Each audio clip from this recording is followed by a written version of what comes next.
Everyone. आज पता है स्कूल से आई, उसके बाद मैंने कुछ काम नहीं किया और मुझे इतना बड़ा एक सरप्राइज़ मिल गया। इस कबर्ड में चूहा घुस गया था तो मैंने सारे कपड़े निकाल के यहाँ रखे, सारे नहीं थोड़े से कपड़े निकाल के यहाँ रखे, थोड़े से ये पड़े हैं क्योंकि मुझे चूहे को भगाना है। इतनी छोटी छोटी सी आ गई हैं और हर चीज़ में गंदगी करती है। हमारे वहाँ पर चूहों का इतना त्रास है, इतना मैं बता नहीं सकती। दवाई रखो मर जाते हैं तो पाप लगता है। सो क्या करें, पूरा घर मेरा ऐसा बिखर रहा है ना, यहाँ से देखो। और आज है ना स्कूल से आई तो बाबा ने बताया कि जो काम करने वाली आती है ना दीदी, आज वो भी नहीं आई। तो ये इस रूम की हालत दिखाऊं, बैक करके दिखाती हूँ क्या हालत है। हालत ये मिट्टू ने किया है। ये बेड के नीचे से मैंने अभी है ना डंडे से इससे कचरा निकाला है, सारा गंदा हो रहा है और झाड़ू लेकर आई हूँ, अभी झाड़ू लगाऊंगी मैं। ये रूम की हालत वैसे तो गंदा नहीं दिख रहा है यहाँ पे, लेकिन जब ऐसे ऐसे करते हैं ना तो पता पड़ता है। ये पूरा जूते वूते सब ऐसे ही डले हुए हैं देखो, क्योंकि झाड़ू पोछा नहीं हुआ है तो रात का जो पड़ा था वैसे ही पड़ा है। वहाँ कुछ कचरा है, बाहर भी कचरा है, रसोई में भी कचरा हो रखा है देखो। पूरी रसोई भी एकदम गंदी हो रही है, ये हालत हो रही है। मैंने दोपहर में तो कुछ नहीं किया था, स्कूल से आके मेरी एड़ी और पैर में बहुत दर्द हो रहा है तो अब मैं लगी हूँ काम पे। देखो कितनी मिट्टी है और इस वाले पाइप से ना मैंने सारा कूड़ा निकाला है। बेड के नीचे इतना कचरा इकट्ठा हो जाता है ना धीरे धीरे करके, आज मैंने सारा निकाला। ये देख, ये गुलेल, बाबा की गुलेल मिल गई। बाबा आपकी गुलेल मिल गई।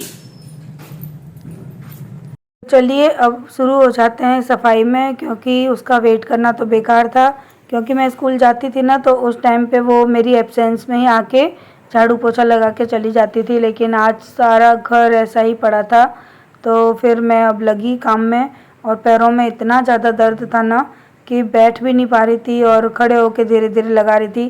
क्योंकि वीडियो तो मैंने स्पीड में कर दी है तो पता नहीं पड़ रहा, लेकिन मेरे घुटनों में बहुत ज़्यादा दर्द था और मैंने अभी नी बेल्ट लगा रखा है, इसी वजह से मैं इस तरह से काम कर रही हूँ। और बिना बैठे बिना खड़े हुए तो कोई काम होता ही नहीं है, तो काम तो करना ही है। और सच बताऊँ तो वो है ना काम छोड़ के ही जा चुकी है, क्योंकि उन दोनों हस्बैंड वाइफ में कोई झगड़ा हुआ और उसने है ना उसके हाथ में डंडा मारा और उसका हाथ फ्रैक्चर हो गया। इतनी ही बड़ी प्रॉब्लम हुई, क्योंकि आज तो उसने मुझे कुछ नहीं बताया था। जिस दिन मैं भी काम कर रही हूँ उसके दूसरे दिन उसने आके मुझे बताया कि दीदी मैं अब काम नहीं करूँगी, मेरे हस्बैंड ने मुझे इस तरह से पिटाई लगाई है कि मेरा हाथ टूट गया। और दिखाया भी था, पट्टा वगैरह बंधा था। और वैसे भी वो थोड़ी काम करने में ना लेज़ी टाइप की है, तो वो उसको ना ज़्यादा काम में मन लगता भी नहीं है। और प्लस उनके घर की लड़ाई वो होती ही रहती है। लेकिन इन सारी चीज़ों में अब मेरा पिसना हो गया, मेरी हालत ख़राब होने वाली है। एक तो स्कूल भी जाना होता है और अभी सास ससुर का खाना पीना भी करना होता है और अब ये एक काम भी बढ़ गया। तो देखेंगे अब कोई और मिलता है कि नहीं मिलता है, क्योंकि हमारे कस्बे में ना बहुत कम ऐसा होता है कि हर कास्ट के और ना इंसान इस तरह का काम नहीं करते हैं। कुछ एक दो गिनी चुनी ही कास्ट हैं और बहुत से झंझट हैं। शहरों जैसा काम यहाँ नहीं होता, यहाँ पे ना काम करवाने में भी बहुत झंझट होते हैं, कास्ट की झंझट। और अगर पहले से वो आपके घर में काम कर रहा है तो किसी को आने भी नहीं देता, इस तरह की झंझट। तो सारी चीज़ें हैं ना ये फेस करनी पड़ती है, तब जाके कहीं हम किसी नए काम वाले को अपने घर पे रख सकते हैं। और आज तो मैंने इतना सारा काम निकाला था ना कि ये मैंने रात को ही निकाल दिया था, लेकिन मुझे नहीं पता था कि सुबह होते होते ये भी नई समस्या खड़ी हो जाएगी। तो झाड़ू लगाने के बाद है ना मैंने पोंछा वगैरह सब किया और उसके बाद है ना ये जितने भी कपड़े मैंने बेड पे छोड़े थे ना वो सारे मैंने घड़ी करके अलमारी में धीरे धीरे करके अरेंज किए। और अभी तो फ़िलहाल मैं पूरे घर में लगा रही हूँ झाड़ू, क्योंकि दोपहर से लेके शाम हो गई और आज मेरा घर बासा ही पड़ा है। मुझे पता ही नहीं था कि वो नहीं आएगी। अगर वो सुबह कह देती तो मैं स्कूल जाने से पहले एटलीस्ट घर में झाड़ू तो लगा ही जाती, क्योंकि मैं इस तरह का घर अपना कभी भी नहीं रखती। हाँ, अगर बहुत ही ज़्यादा मेरी तबीयत ख़राब हो ना तो ही मेरा घर इस तरह से रह जाता है, अदरवाइज़ तो मैं कितनी भी तबीयत ख़राब हो ना कोशिश तो यही करती हूँ कि घर में एटलीस्ट झाड़ू तो मैं लगा ही दूँ। तो आज आके स्कूल से मैंने इतना सारा काम किया और जब खुद काम करते हैं ना तो ऐसा लगता है जैसे कूड़ा कुछ ज़्यादा ही निकल रहा है। और वैसे वो रेगुलर काम करती हैं, झाड़ू पोछा लगाती हैं, घर क्लीन भी लगता है। लेकिन जब मैं झाड़ू लगाती हूँ ना तो मुझे ऐसा लगता है जैसे बरसों से घर में झाड़ू पोछा हुआ ही नहीं है। या तो उनका तरीका अलग है और या फिर हमारा तरीका अलग होता है। एक तो क्या है कि हम है ना बारीकी से साफ सफाई करते हैं, हर छोटी छोटी चीज़ को है ना इग्नोर नहीं करते।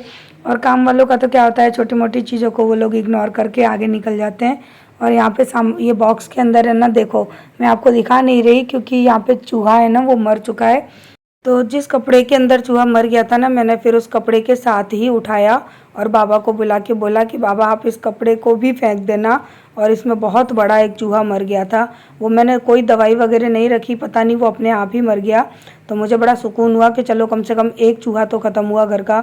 और मेरे घर में ज़्यादा चूहे नहीं होते, लेकिन अचानक से जब आना स्टार्ट हो जाते हैं ना तो फिर बहुत सारे हो जाते हैं। और घर में ना न जाने कहाँ कहाँ से जगह बना लेते हैं और स्पेशली टारगेट करते हैं कपड़ों को। सो बहुत ज़्यादा परेशानी होती है। तो फिर मैंने इस बॉक्स को खाली किया, मैंने देखा इसके अंदर क्या क्या भर दिया था। तो जो ना सोफ़े के कवर थे वो धोने पड़े थे, कुछ पर्दे धोने के लिए मैंने रख दिए थे। और इसके बाद ही सारा इनके स्कूल का सामान था जो कि इस बॉक्स के अंदर भरा पड़ा था। तो उस बॉक्स को उठा के ना मैंने अभी रख दिया बाहर। तो मैं ना उसमें जो भी सामान है ना उसको सबको मैं ऊपर रख के आऊँगी, क्योंकि स्कूल का कुछ ना कुछ सामान रखा रहता है। वहाँ पर भी चूहे की प्रॉब्लम है, दीमक की प्रॉब्लम है, वहाँ डीम लग जाती है हर चीज़ में। तो वहाँ पर भी ज़्यादा चीज़ें हम लोग नहीं रख पाते हैं। तो अभी बस यही है कि मैं आज डीप क्लीनिंग कर ही रही थी कि चलो कर रही हूँ तो अच्छी तरह से मैं इसकी डीपली सफाई कर देती हूँ। जितने भी जूते चप्पल सब बाहर पड़े थे वो सारे कबर्ड में अरेंज किए। और अब देखिए ये गैलरी कितनी अच्छी लग रही है, एकदम साफ़ सुथरी सी, सामान भी कम है। यहाँ पर केवल मेरी एक सिलाई मशीन है, जूते चप्पल का बॉक्स है यानी सूर्य के, और एक मेरा जो फोल्डिंग पलंग है ना वो रहता है, वो इमरजेंसी में काम आता रहता है तो उसको मैं यहीं रखती हूँ। और पीछे से मेरा मिट्ठू भी बोल बोल कर रहा है। तो चलिए फटाफट से पहले मैं क्लीनिंग करती हूँ, क्योंकि आज तो पूरे व्लॉग में ना आपको क्लीनिंग ही दिखाई देने वाली है।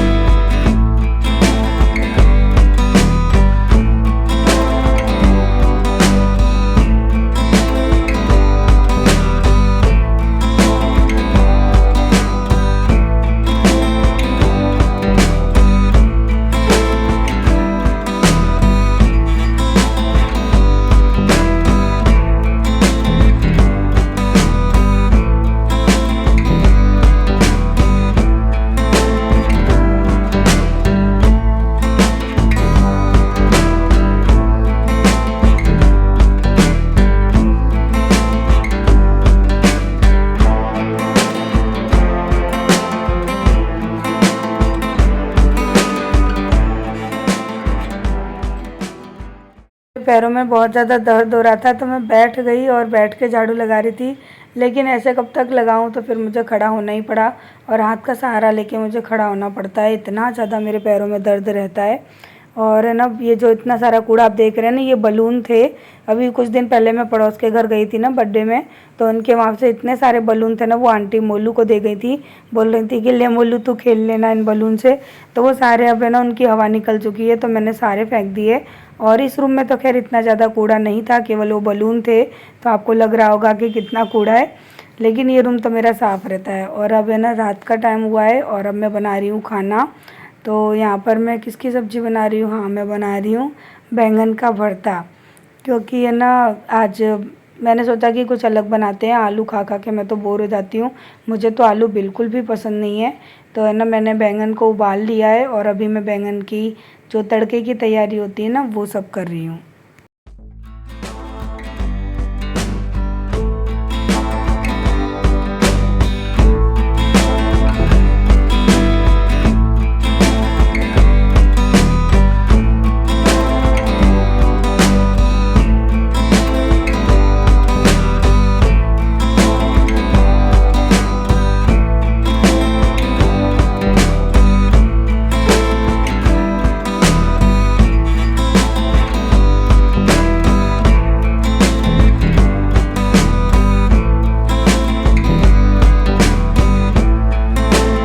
प्याज भुन गई, उसके बाद मैंने यहाँ पे ना मिर्च और हल्दी पाउडर डाल दिया था, साथ में टमाटर डाल दिया और इनको भी मैं अच्छी तरह से भूनकर पका लूँगी और अच्छी तरह से मैश कर लूँगी।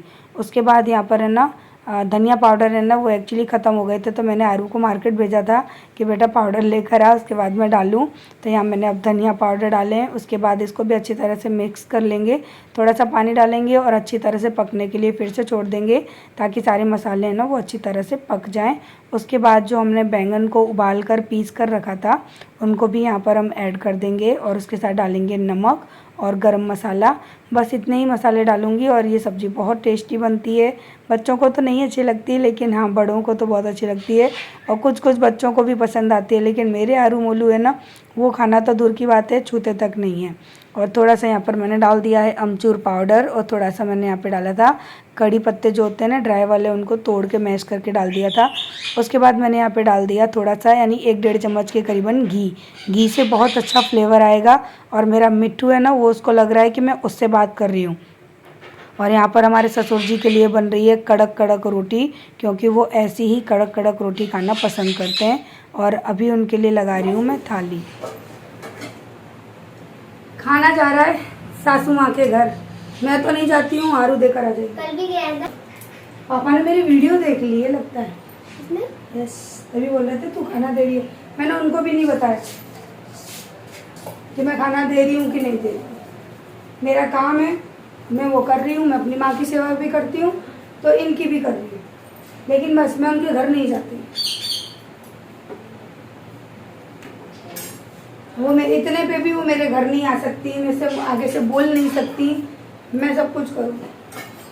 अब ना उनकी बेटी आई, ना उनका बेटा आया, ना उनकी बहू आई, तो अब कोई नहीं आ रहा।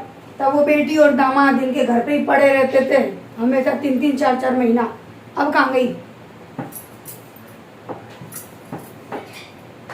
है कि आप लोग बोलोगे दी आपको ऐसा नहीं कहना चाहिए, लेकिन जब गुस्सा आता है तो थोड़ा बहुत तो मुंह से निकलता ही है। लेकिन फिर भी वो है कि हम सब कुछ भूल के अपना काम कर रहे हैं। लेकिन जो इतने हमदर्द बनते थे और हमेशा सास और बहू के बीच में खड़े रहते थे लड़वाने के लिए 24 घंटे, और मेरी सास इतनी भी बुरी नहीं थी, लेकिन लोगों ने कान भर भर के उनको इतना बुरा बना दिया मेरे खिलाफ। और पता है सबसे मेरे घर में प्रॉब्लम क्या है, सबको बनना मेरे जैसा है, करना मेरे जैसा है और बुराई भी मुझे ही देनी है। क्योंकि कहता है कि हम कितना भी चाहें हम किसी के जैसे नहीं बन सकते, क्योंकि भगवान ने हमारे अंदर जो क्वालिटी दी है वो हमारे अंदर ही रहेगी। और मैं भी अगर चाहूँ कि मैं किसी को कॉपी करूँ तो मैं नहीं कर सकती हूँ, क्योंकि भगवान जिसको जैसा बनाता है वो वैसा ही रहता है। तो यहाँ पे आई है मेरी चिठानी, अभी खाने में लगी पड़ी है। पहले तुम खा लो, खा भैया खा भैया। तो एक्चुअली है ना मेरी सासू माँ जो है ना, मैंने दिखाया है वीडियो में कि बीमार है, तो उन्हीं को देखने आई हैं, तो फिर मेरे घर भी आ गई हैं। तो अभी चल रहा है यहाँ पे हमारा चाय नाश्ता, मैंने तो पी लिया, उनकी बाकी रह गई है। 1 घंटे में पी पाएंगी। कभी नमकीन खाती हैं, कभी बिस्किट खाती हैं। रोटी खाओ तो वही बना दूँ। रोटी क्यों नहीं खाऊंगी? रोटी खाएंगी, बाद में खाएंगी। भैया के संग आई थी, भैया शायद मम्मी के पास है, बाजार चले गए। सर्विस करवाएगा अभी। अच्छा भैया का हिस्सा बट्टा हो गया है, ये बैठे बैठे मजे ले रहे हैं। देखो ये मैंने इनका नाम रखा है, क्या रखा है जो मैंने तुम्हारा नाम? श्रवण कुमार इनका नाम है। कैसे मालिश करते हैं? भैया लेने गए वो क्या बोलते हैं, लाल भाई। चले नहीं है लाल भाई ने साहब लगा। अच्छा लाल भाई हिसाब वाली बुक पटिये पे रखी। भाई नहीं वो तो चलाऊंगा। वो तो ले ही आज है ना राजा की मम्मी भी देखने आई थी सास को, और मेरी ये बड़ी वाली जेठानी है ना ये भी देखने आई थी। तो राजा की मम्मी तो अभी सास के घर पे ही बैठी हैं, वो मेरे घर नहीं आती हैं। और रीज़न क्या है मुझे नहीं पता। कहते हैं ना नेकी कर दरिया में डाल, तो हमारे साथ तो वही है। जब राजा के पापा बीमार हुए थे तब भी हम लोग इसी तरह से खड़े थे जैसे आज सास ससुर के साथ खड़े हैं, लेकिन उनको भी कोई एहसान नहीं है। एहसान करना तो दूर की बात है, मुंह से बोलती तक नहीं है, इतने घमंड में रहती हैं। तो उनका घमंड उनके साथ, मेरी करनी मेरे साथ। अब पहले मैं भी बोलती थी कि चलो कोई बात नहीं है, मैं छोटी हूँ, लेकिन भाई कब तक मैं छोटी बन के रहूँ, कब तक इन लोगों के सामने झुकती रहूँ। अब तो मैंने ये मान लिया है कोई मेरे घर आएगा तो उसका आदर सत्कार है, और कोई नहीं आएगा तो मैं किसी को बुलाने नहीं जा रही, चाहे फिर वो कोई भी हो। अभी मेरी जेठानी है, पहले नहीं आती थी, अब आती हैं, तो देखो मेरा वही सम्मान है। जैसे मैं पहले बोलती थी, हंसती थी, ऐसे ही मैं आज बोल रही हूँ, आज हंस रही हूँ। तो कोई भाई मेरे घर आए हैं तो मैं तो भाई सम्मान ही करूँगी उनका, और न कोई नहीं आता तो मैं किसी को बुलाने नहीं जा रही। और यहाँ पर ये गई थी मेरी सास के पास, लेकिन मेरे जो बड़े वाले भाई हैं ना, उन्होंने ससुर से बोला कि मुझे तो अपना हिसाब दे दो, जो आप ब्याज पे पैसे देते हो उसका हिसाब दे दो और पैसे दे दो, तब मैं आपकी सेवा करूँगा, नहीं तो मैं फालतू का टाइम नहीं है जो मैं आपकी सेवा करूँ। जब मेरे ससुर सास से ऐसा बोला ना तो उन्होंने उनको भगा दिया, और मेरी जेठानी फिर है ना मेरे घर आके बैठ गई, बोलती हैं वो दोनों तो लड़ रहे हैं तो मैं तो यहाँ आके बैठ गई। तो मैंने कहा अच्छी बात है, फालतू में लड़ाई करने से तो अच्छा है कि शांत रहो। और मैंने कहा पैसे से सेवा थोड़ी ना होती है, अगर सेवा करनी है तो कर दो, उनको देना होगा तो देंगे, नहीं देना होगा तो नहीं देंगे, क्योंकि हमने तो कभी मांग के सेवा करवाई ही नहीं। जो हमको करना है वो तो हम कर ही देते हैं, फिर उनकी इच्छा। कहते हैं अपनी करनी अपने हाथों, उनकी करनी उनके हाथों। तो रोटी बना के आएंगी भाई, भाभी खाना पीना बनाने आई है मम्मी के घर पे, मुझसे तो बोलती नहीं है वो, यही कर जाए आके। अभी सबसे बड़ी है घर की तो पहला नंबर इनका है। नंबर चल रहा है 1 by 1 मैं तो लास्ट में आऊंगी, तब तक तो सही हो जाएंगी।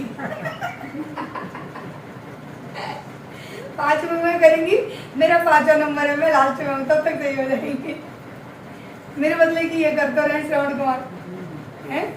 पहले भी मैंने लॉकडाउन में दुनिया भर की दवाई कराई, पैसा देने आई, मैंने लिए नहीं। तुमने मेरे लड़के के एक्सीडेंट के भी पैसे ले लिए।